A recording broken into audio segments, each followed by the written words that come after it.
The test is in 4-part, Part 1, Part 2, Part 3, and Part 4. Now look at Part 1.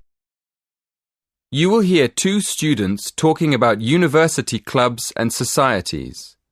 First, in the exam, you will have 20 seconds to look at questions 1 to 7.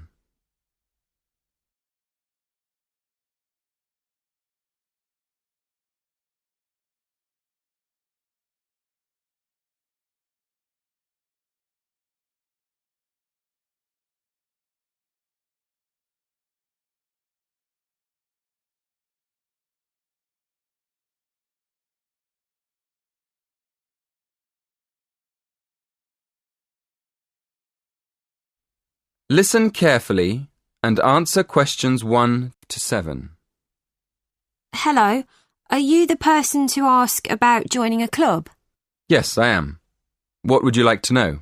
Well, I'm interested in several things, but I'd like to know more about the different clubs and how much they cost. I'm looking for a small club that's not too expensive.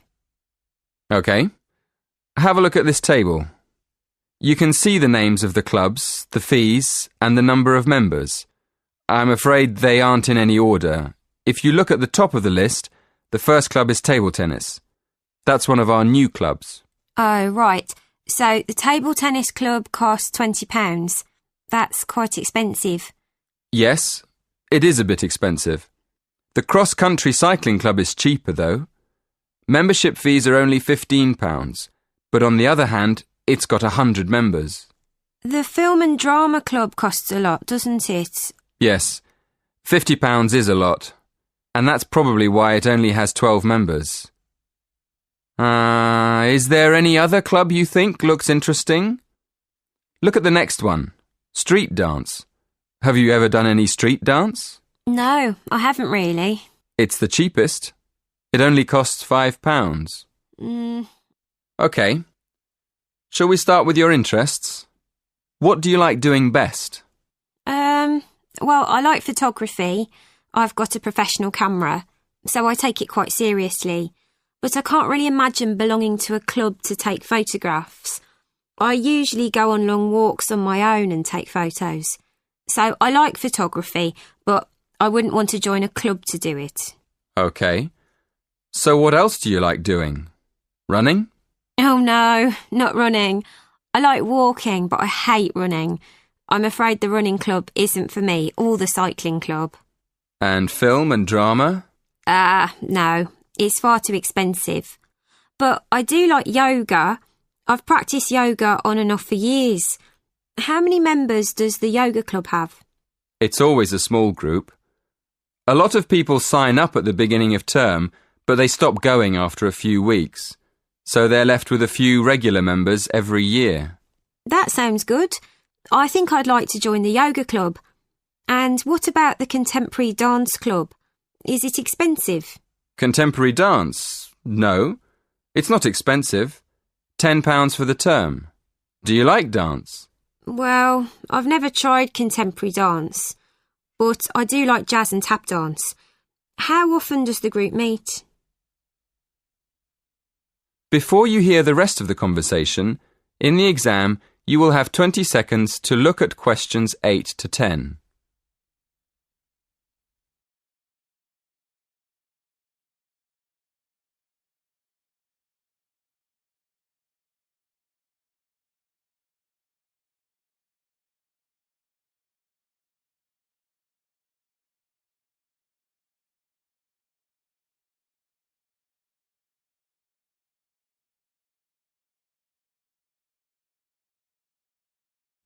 Listen and answer questions 8 to 10. So, can I have your full name, please? Victoria Mandeville. Mandavil? No. Mandeville. L-E. Thank you. And how old are you? 19. And your address?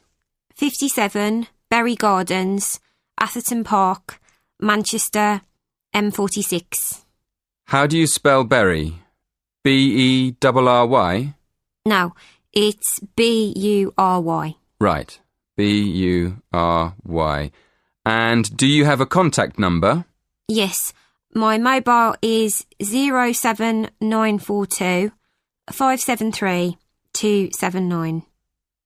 07942 573 279. Yes, that's right. Is that all? One more thing. Do you have an email address?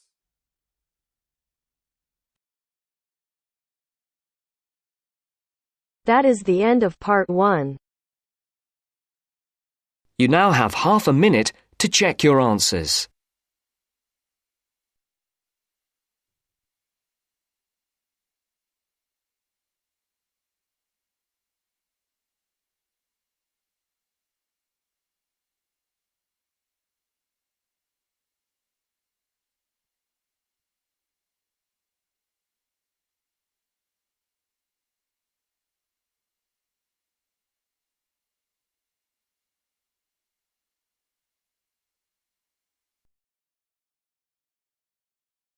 Now turns to part 2.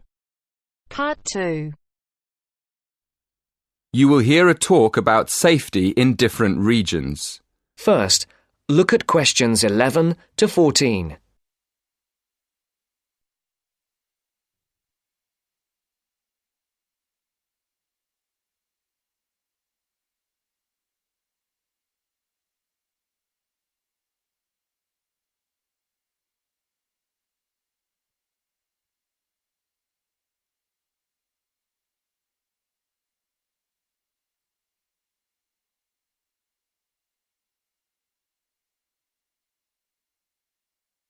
Listen carefully. Good evening, everyone. It's great to be here to talk to you about staying safe on holiday. Before I came this evening, I did a little research on where students like to go for their holidays and came up with 2 different regions, Latin America and India. So, I've been looking at the crime figures for both areas, and I thought I'd start by talking a bit about that. Then I'll give you some advice about how to avoid becoming a victim of crime. Okay, first of all, let's look at what kinds of crime are committed most in different regions. Okay, I'll start with India. Generally, India isn't thought of as a dangerous place for individuals, but there has been an increase in handbag theft in recent years. So keep an eye on your bag when you're out in the street. Right. Now, let's look at Latin America. Of course, you do realise that not all Latin American countries are the same, but it is true to say that guns are used in a high percentage of crimes across the region. Looking at the figures, it seems that gun crime is a serious problem throughout. Before the broadcast continues, look at questions 15 to 20.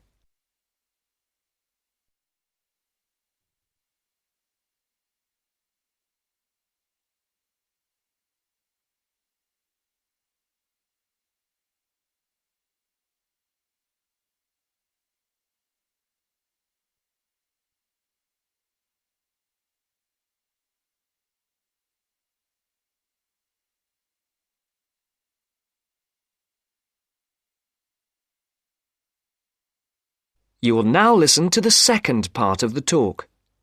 I can see some of you are thinking that it all sounds rather dangerous, but I know lots of people who've been there and had a really great time. They followed advice from the authorities, like making sure they didn't wear expensive jewellery in the street. And I'd certainly advise anyone travelling to Latin America to do the same. Another thing you should be careful of is not to go to lonely places at night. But of course, that's the same anywhere. But I must say, you do have to be very careful in some parts of Latin America when you take your money out of a cash machine. Sometimes you find that thieves stand very close to people at cash machines and take their money as it comes out. Okay, so now I'll finish by talking a little bit about India. I've actually been to India, and I didn't have any feeling that it was dangerous at all. First of all, I went on an organised tour with a group of people. This is definitely the best way to go because it's so much safer. I mean, I didn't go anywhere without the group, and we had a tour guide who spoke the local language and knew the area. In fact, I remember now, she warned us not to go off with strangers, even if they seem nice and friendly. But again, you wouldn't do that at home either, would you?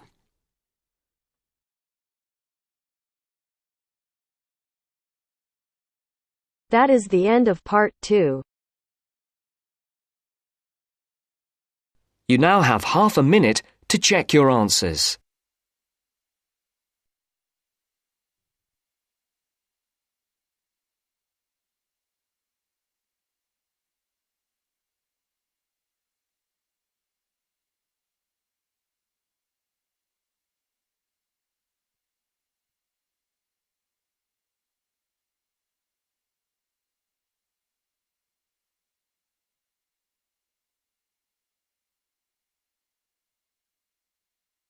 Now turns to part 3. Part 3. You will hear a conversation between two people who are about to share a project at work. First, you have some time to look at questions 21 to 25.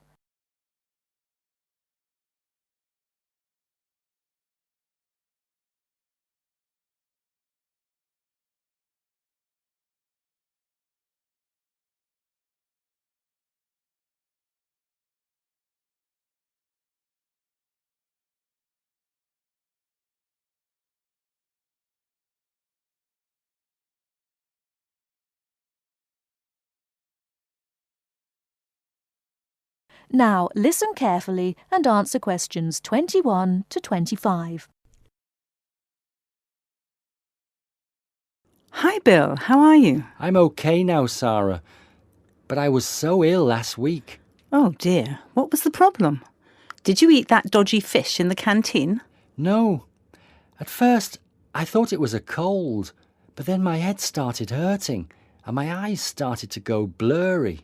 Oh, I'm so sorry. That sounds serious. Yeah, it's okay actually. I went to the doctor and he diagnosed me with a migraine. He gave me some medicine and I'm starting to feel much better. Oh, I'm glad to hear that. Well, I'm also glad you're in today because we have to work on a new project together. Oh, are we in the same section? No, it's just us. No one else. Mr. Donaldson put us down as B team because we live near each other. That could be fun. What do we have to do? Well, the project is partly internet research, then checking reference books for information to prepare a survey, which we have to use with people we know. Great! What's the topic? It's to do with shopping over the last 10 years. We have to find out how customers have changed their behaviour. OK, so what's the first step? I think the first thing to do is to check the list of references he gave me. But my computer is in for repair, so if I check in the reference library, would you be willing to look up some references online? Once we're done with the reference checks, we can write the questions together. That's fine. I'll do the internet research. So, what sort of shopping are we looking at? Only food or goods or clothes shopping? We have to find people who are willing to tell us about personal things, like deodorants, cosmetics, soap, or vitamin creams. The other groups are doing food, electrical goods and clothes. That won't be so easy, Sarah.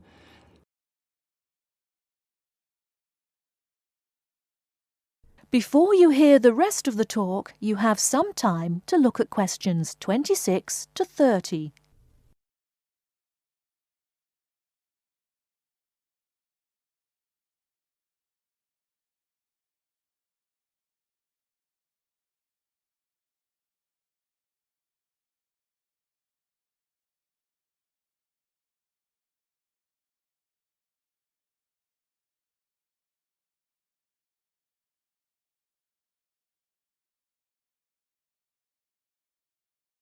Now listen and answer questions 26 to 30. People might think those things are a bit private. Yes, I thought about that. I'll ask the women and you can ask the men. That should work okay. Well, if you think so. Give me the list of references then. Sorry, I left them in my other bag at Joseph's house. I'll get them for you tomorrow. OK. Well then, this afternoon, I think I'll catch up on the notes from last week. Can you help me, or are you busy? I've made you a copy of my notes already to save you time. Here you are. Wow, thanks, Sarah. That's so thoughtful. Well, since there's nothing for us to do right now, shall we go for lunch? Well, actually, I'll have to catch you later. I have to go to a meeting this afternoon. Can I phone you tonight to arrange when to meet? No, sorry. I have a date. Can we meet in the laboratory for the first class tomorrow? I'm not sure because I have to go to the library to collect some books. What about meeting there at lunchtime? Do you mean in the lab? Yes. OK. See you in the laboratory tomorrow at noon then. Sounds like we have a lot of work to do.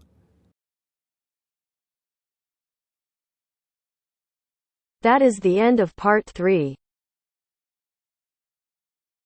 You now have half a minute to check your answers.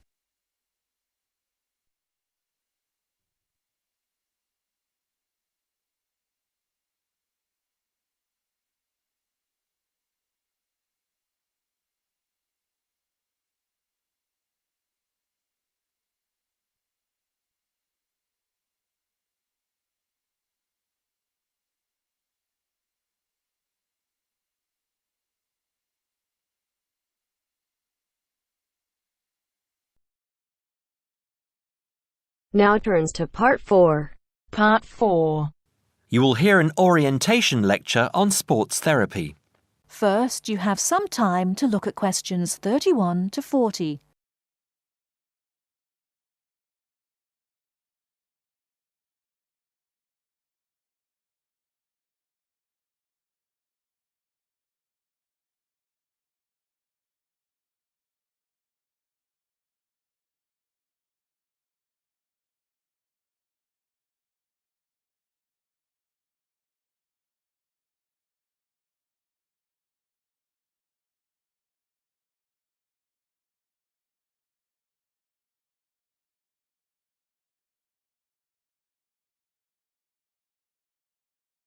Now, listen carefully and answer questions 31 to 40. Good morning and welcome to the university's Open Day and to our lecture on sports therapy. There are 2 good reasons to be here.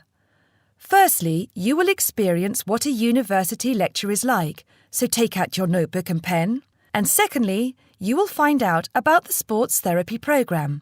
OK. So what does a sports therapy programme involve? Everybody in today's society knows the impact sport, health and fitness makes on the population's physical and mental health. Studying at Kent will develop your understanding of the ideas and issues within the sports therapy, health and fitness industries. Sports therapy is one of the fastest growing careers within the sports sector. The programme teaches you all the specialist knowledge you need in order to work within these industries. This includes scientific aspects such as anatomy and physiology and sports psychology. You learn how to design training programmes and lifestyle profiles for a range of clients and to understand the role of sports promotion and event management. The degree also covers the treatment and prevention of sporting injuries and the importance of referral programmes. There will be a full description of these subjects for you available at the door when you leave this lecture. Now, just to talk a little about teaching and assessment. The programme involves taking part in and designing practical sports sessions, lectures, small group seminars and private study. On average, you have 6 lectures, 3 practical sessions, and a 1-hour-long seminar per week, and you also spend additional time developing your coaching and theoretical knowledge in real-life situations. At Stage 1, The first half of the year is assessed by 100% coursework and observed assessments. A majority of the modules also have written exams within the final half of the year, with the rest practically assessed. Stage 2 and 3 assessment varies from 100% coursework to a combination of examination and coursework, usually in the ratio 50-50, 60-40, or 80-20. You're probably wondering what career paths you can take once you've completed this degree. Well, careers can vary from employment in health and fitness clubs, sports injury clinics, sports development within local authorities, or with national governing bodies of sport, working in community leisure or sports attractions, self-employed personal trainer or sports therapist. There are some requirements you need to fulfill to enter this course. International students can qualify with the following: school certificates and higher school certificates awarded by a body approved by the university, matriculation from an approved university, with a pass in English language at GCSE O-level or an equivalent level in an approved English language test, passing one of Kent's foundation programmes, provided that you meet the subject requirements for the degree course you intend to study, or an examination pass accepted as equivalent to any of the above. In order to enter directly onto a degree course, you also need to prove your proficiency in English, and we ask for one of the following: average 6.5 in IELTS test, minimum 6.0 in reading and writing, Grade B in Cambridge Certificate of Proficiency in English, Grade A in Cambridge Advanced Certificate in English, a pass overall in the JMB/NEAB test in English for overseas students, with at least B in writing, reading and speaking modules, a TOEFL score of at least 580 written test or 237 computer test. If you haven't yet reached those standards, Kent runs a foundation course for international students, which gives you a year's academic and language training before you begin on your degree. Right, that's about it. Any questions? That is the end of part 4. You now have half a minute to check your answers.